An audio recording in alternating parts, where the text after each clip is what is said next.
मेरी भव बाधा हरौ राधा नागरी सोय।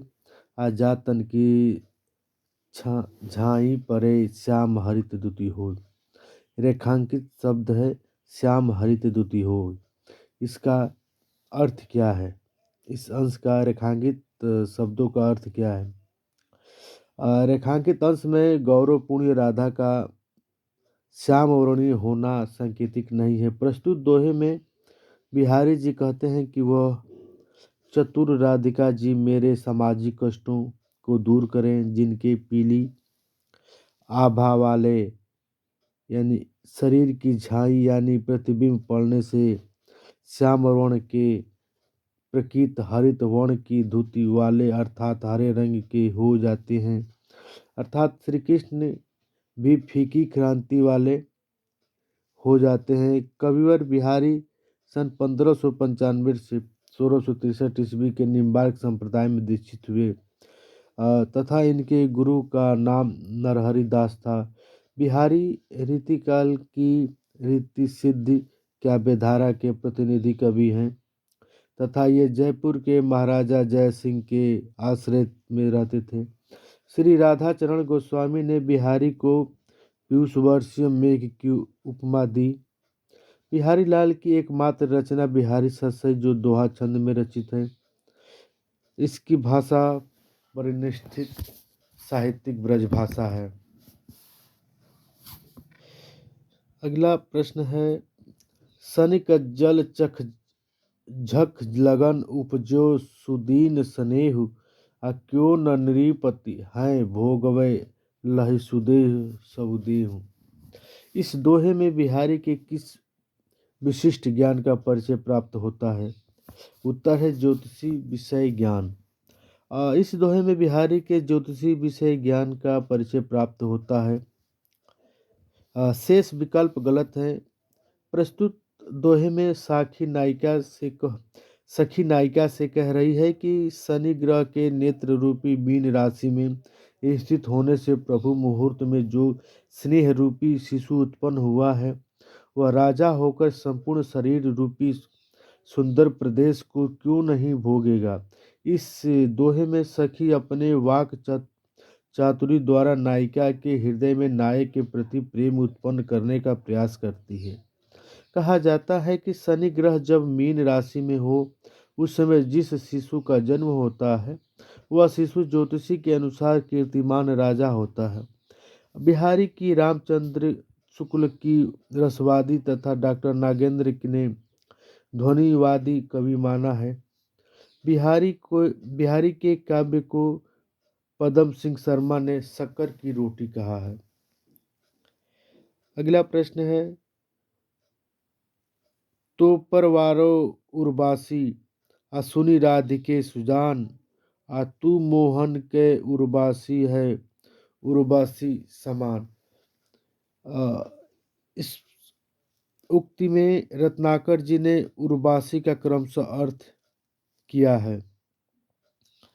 अप्सरा विशेष उर में बसी भूषण विशेष।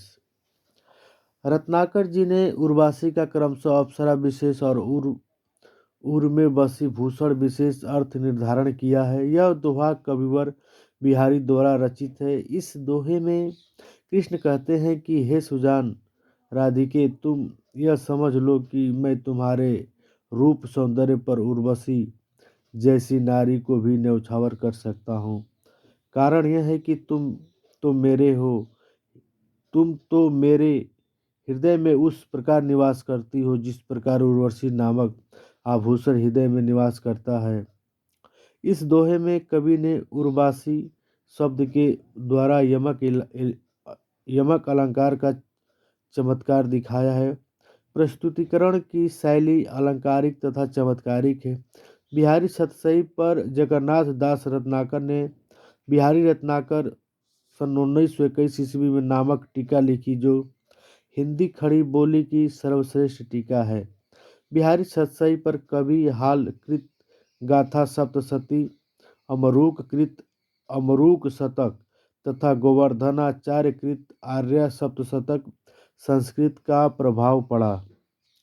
बिहारी के समस्त दोहों की संख्या 719 है, किंतु जगन्नाथ दास रत्नाकर ने इनके दोहों की संख्या 713 माना है।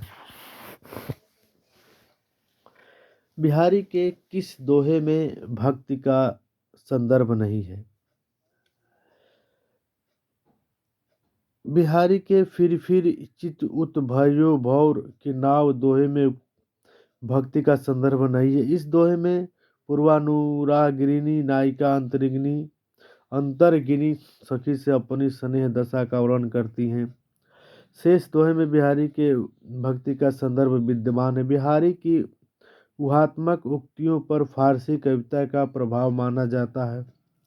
संस्कृत के आचार्य बलदेव उपाध्याय ने लिखा है कि हाल गाथा के गोवर्धन आर्य के तथा बिहारी दोहा के बादशाह हैं। बिहारी छसई पर 50 से अधिक टीकाओं के उल्लेख हैं। बिहारी के पुत्र कृष्णलाल कवि ने बिहारी छसई की टीका सर्वप्रथम सवैया चंद्र में ब्रज भाषा में लिखी। आचार्य शुक्ल ने बिहारी के मुक्तक के संदर्भ में लिखा है, यदि प्रबंध काव्य एक विस्तृत वनस्थली है तो मुक्तक एक चुना हुआ गुलदस्ता है।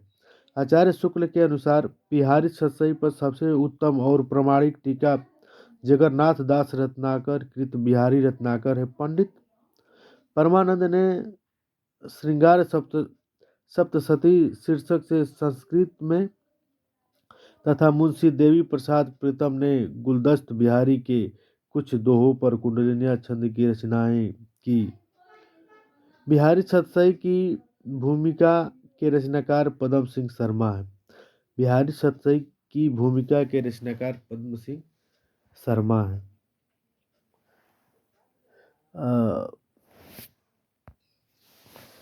स्वच्छंद प्रवाह के प्रमुख कर्ताओं में रसखान आलम ठाकुर, घनानंद बोधा और द्विजदेव का नाम लिखा जाता है।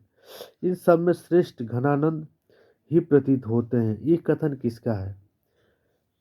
विश्वनाथ प्रसाद मिश्र का है।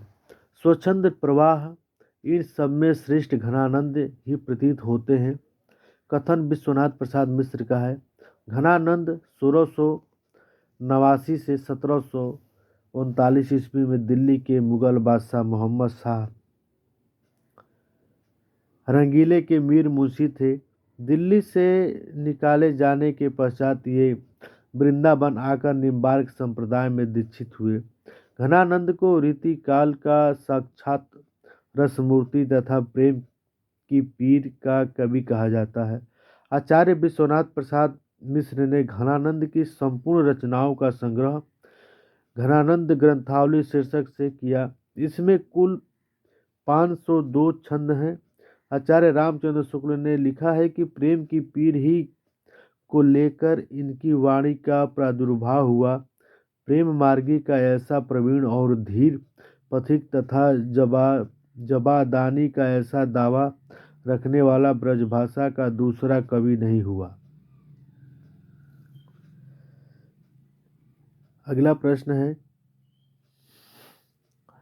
मीत सुजान अनित करो जिन हाँ न हुजिए मोही अमोही डीठी को और कहूँ नाही ठौर फ्री दृग रावने रूप की देहुही एक विशास की टेक गहे लगी आस रहे बस प्राण बटोही हौ घन आनंद जीवन मूल दई कित प्यासन मारत मोही। उक्त सवैये के संदर्भ में किस विकल्प में विरोधी भाव नहीं है? ढीरी ठौरे। उक्त सवैये के संदर्भ में विकल्प डी ढीरी ठौरे में विरोधी भाव नहीं है। शेष विकल्पों में विरोधी भाव व्यक्त है। कवि घनानंद के इस छंद में सुजान के भावात्मक अत्याचार का कड़ा विरोध किया गया है। घनानंद की प्रमुख काव्य कृतियां निम्नलिखित हैं। सुजान सार घनानंद जी का है। इश्क लता घनानंद जी की है। विरह लीला घनानंद जी की है। वियोग बेली घनानंद जी की है। कोकसार घनानंद जी की है। कृपाकंद घनानंद जी की है। रस केली वल्ली घनानंद जी की है। यमुना यश घनानंद जी की है। विरह लीला घनानंद जी की है।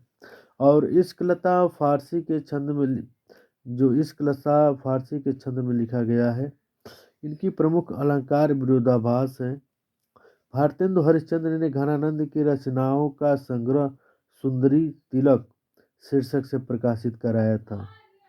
ब्रजभाषा ने घनानंद की रचनाओं का सर्वप्रथम संकलन किया। घनानंद रीतिकाल की रीति मुक्त काव्यधारा के प्रतिनिधि कवि हैं। घनानंद आलम बोधा ठाकुर अदुज देव रीति मुक्त काव्यधारा के प्रसिद्ध कवि हैं।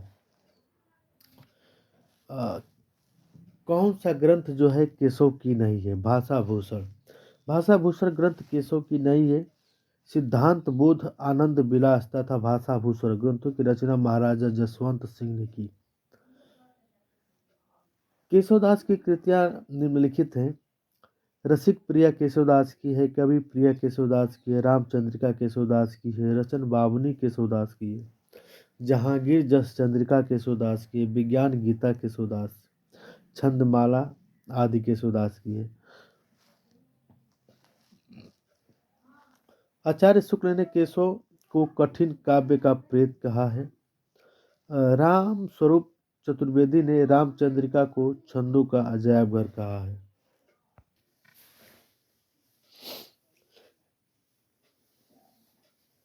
रीतिकाल के कौन से प्रसिद्ध कवि भारतेंदु के पिता हैं? गिरधर कविराज हैं, गोपाल चंद्र गिरधर दास जी हैं, बेनी प्रवीण हैं या केशव हैं? उत्तर है गोपाल चंद्र गिरधर दास जी हैं। रीतिकाल के प्रसिद्ध कवि गोपाल चंद्र गिरधर दास भारतेंदु के पिता थे। भारतेंदु ने इनके संबंध में लिखा है कि जिन श्री गिरधर दास कवि रचे ग्रंथ 40 हिंदी साहित्य का प्रथम नाटक नहसू लिखने का श्रेय प्राप्त है। गोपाल चंद्र गिरधर दास ने 2 काव्य कृतियां लिखी। पहला था भारत भूषण और दूसरा छंदो वर्णन की रचना किया। कवित रत्नाकर, अगला प्रश्न है, कवित रत्नाकर सेनापति का ग्रंथ है। इनमें 5 शीर्षक अथवा अध्याय हैं जिन्हें तरंग की संज्ञा दी गई है। इसमें 394 छंद में राम कथा का वर्णन है। इनकी एक अन्य रचना कल्प द्रुम है। अगला प्रश्न, बिहारी सतसई में 713 दोहे हैं। बिहारी के समस्त दोहों की संख्या 719 है, किंतु जगन्नाथ दास रत्नाकर ने इनके दोहों की संख्या 713 माना है। बिहारी सतसई की लोकप्रियता का आधार कल्पना की समाहार शक्ति है। आचार्य रामचंद्र शुक्ल ने जिन कवि में कल्पना की समाहार शक्ति के साथ भाषा की समाहार शक्ति जितनी अधिक होगी उतना ही वह मुक्तक रचना में सफल होगा। बिहारी सतसई के संदर्भ में किसी ने ठीक ही कहा है कि सत सैया की दोहरे जो नावक की तीर देखन में छोटा लगन भेद सकल शरीर। अगला प्रश्न है, रीतिकाल के अलंकृत काल की संज्ञा मिश्र बंधुओं ने दी थी। रीतिकाल को अलंकृत काल की संज्ञा मिश्र बंधुओं ने दी थी। मिश्र बंधुओं का काल विभाजन निम्न प्रकार है। प्रारंभिक काल को मिश्र बंधुओं ने एक पूर्व मध्य काल कहा जो 700 से 1343 विक्रम संवत है, और दूसरा है उत्तरारंभिक काल 1344 से 1444 विक्रम संवत है, और मध्यकाल को इन्होंने विभाजन किया 2। पूर्व मध्यकाल में 1445 से 1560 विक्रम संवत, और दूसरा है प्रौढ़ मध्यकाल 1561 से 1680 विक्रम संवत। और अलंकृत काल को उन्होंने 2 भागों में विभाजित किया। एक पूर्वालंकृत काल 1681 ईस्वी से 1790 विक्रम संवत 1681 से 1790 विक्रम संवत, और दूसरा उत्तरालंकृत काल 1791 से 1889 विक्रम संवत। परिवर्तन काल का इन्होंने विभाजन किया 1890 से 1924 विक्रम संवत, और वर्तमान काल को 1926 विक्रम संवत से अब तक। अगला प्रश्न है, फूल मंजरी कृत किसकी रचना है? मतीराम की है। फूल मंजरी की रचना मतीराम ने की थी। इसमें 60 दोहों में किसी एक फूल का वर्णन किया गया है। रस सिद्ध कवियों और आचार्यों में इनका प्रमुख स्थान है। ये चिंतामणि के सगे भाई हैं। मतीराम मतीराम जो है चिंतामणि के सगे भाई हैं। आचार्य रामचंद्र शुक्ल ने रीतिकाल के प्रतिनिधि कवियों में पद्माकर को छोड़ने और किसी कवि में मतीराम की सी चलती भाषा और सरल व्यंजना नहीं मिलती। आचार्य हजारी प्रसाद द्विवेदी जी गृहस्थ का कवि कहा है मतीराम को। मतीराम ने जहांगीर के आदेश पर गुले अफसा फूल मंजरी, इसका मतलब है फूल मंजरी लिखा। इनकी रचनाएं हैं, यानी मतीराम की रचनाएं हैं फूल मंजरी मतीराम की है, ललित ललाम अलंकार ग्रंथ है मतीराम की है, रसराज जो है मतीराम की है, साहित्य सार जो है मतीराम की है, सतसई जो है मतीराम की है, लक्षण श्रृंगार जो है मतीराम की है, अलंकार परि पंचाशिका जो है मतीराम की है। अगला प्रश्न है केशव दास का अलंकार पर आधारित ग्रंथ है कवि प्रिया। केशवदास का अलंकार पर आधारित ग्रंथ कवि प्रिया है और विज्ञान गीता में प्रबोध चंद्रोदय का अनुवाद है। रतन बाबनी डिंगल शैली का एक राजनीतिक ग्रंथ है। यह एक प्रबंध काव्य है। रसिक प्रिया एक रीति ग्रंथ है जिसमें रस श्रृंगार का वर्णन है। ये चारों रचनाएं केशवदास की हैं। रचनाएं और रचनाकार काव्य प्रकाश जो है चिंतामणि की है, रसराज जो है मतीराम की है, रस विलास जो है देव की है, रस सारांश जो है भिखारी दास की है और रस प्रबोध जो है रसलीन की है। अगला प्रश्न है मेरी भव बाधा हरो दोहा में से किस कवि का है? बिहारी की है। मेरी भव बाधा हरो नामक दोहा कविवर बिहारी का है। अतः पूर्ण दोहे इस प्रकार है मेरी भव राधा हरो राधा नागरी सोय अजातन की छाई परे श्याम हरित दुति होय। अगला प्रश्न है कि ये हिंदी के प्रधान आचार्यों में माने जाते हैं और इनका भाषा भूषण अलंकार ग्रंथ एक बहुत ही प्रचलित पाठ्य ग्रंथ रहा है। रामचंद्र शुक्ल ने उपयुक्त बात किस रीतिकालीन कवि के विषय में कहा है? ये महाराज जसवंत सिंह के। आचार्य रामचंद्र शुक्ल ने उपयुक्त बात रीतिकालीन कवि महाराज जसवंत सिंह के विषय में कही है। जसवंत सिंह मारवाड़ नरेश गजराज सिंह के द्वितीय पुत्र थे। भाषा भूषण ग्रंथ अलंकारों का पाठ ग्रंथ है। इनकी प्रमुख कृतियां सिद्धांत बोध, अनुभव प्रकाश, सिद्धांत सार, अपरोक्ष सिद्धांत, आनंद विलास, प्रबोध चंद्रोदय आदि जो है आपके जसवंत सिंह जी की है। मतीराम की रचनाएं निम्नलिखित हैं।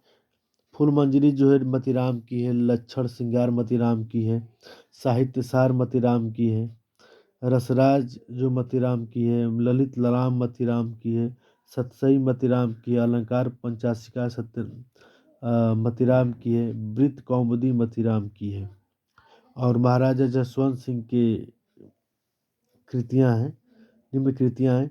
सिद्धांत बोध है महाराजा जसवंत सिंह की, अनुभव प्रकाश जसवंत सिंह जी की है, सिद्धांत सार जसवंत जी की है, अप्रोच सिद्धांत जसवंत सिंह की है, आनंद विलास जसवंत जी की है, प्रबोध चंद्रोदय आदि जसवंत जी की है।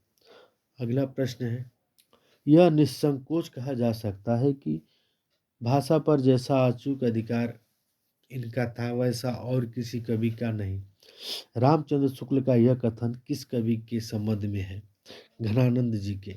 आचार्य रामचंद्र शुक्ल ने अपने इतिहास ग्रंथ हिंदी साहित्य के इतिहास में रीतिकालीन कवि घनानंद के भाषा के संदर्भ में लिखते हैं कि यह निसंकोच कहा जा सकता है कि भाषा पर जैसा अचूक अधिकार इनका था वैसा और किसी कवि का नहीं है। अगला प्रश्न है भाषा की समास शक्ति और कल्पना की समाहार शक्ति का सर्वाधिक उपयोग निम्नलिखित में से किस कवि ने किया है? बिहारी। भाषा की समास शक्ति और कल्पना की समाहार शक्ति का सर्वाधिक उपयोग रीति सिद्ध कवि बिहारी लाल ने किया है। बिहारी ने 719 दोहों का एकमात्र ग्रंथ बिहारी सतसई की रचना किया, जबकि चिंतामणि तथा भूषण दोनों ही रीतिबद्ध कवि हैं और घनानंद रीति मुक्त कवि हैं। निम्न में से जोड़ा बनाइए। जोड़ा बनाना इस रचना और रचनाकार का नाम लिखना है। तो चिंतामणि की रचना है काव्य प्रकाश है, मतीराम की है रसराज है, भूषण की रचना है शिव बावनी है, रसलीन की रचना है रस प्रबोध है, कुलपति मिश्र की रचना है रस रहस्य है, रसलीन की रचना है अंग दर्पण। अगला प्रश्न है, रीतिकाल में किस रस की प्रधानता काव्य में रही है? श्रृंगार की। रीतिकाल में श्रृंगार रस की प्रधानता काव्य में रही है और आचार्य विश्वनाथ प्रसाद ने तो इस विशेषता को ध्यान में रखते हुए इस काल का एक नाम श्रृंगार काल रखा है। इस काल में रस एवं उसके विविध अवयवों का निरूपण, नायक नायिका भेद एवं उनका वर्णन होता रहा है। लक्षण ग्रंथों की रचना होती है।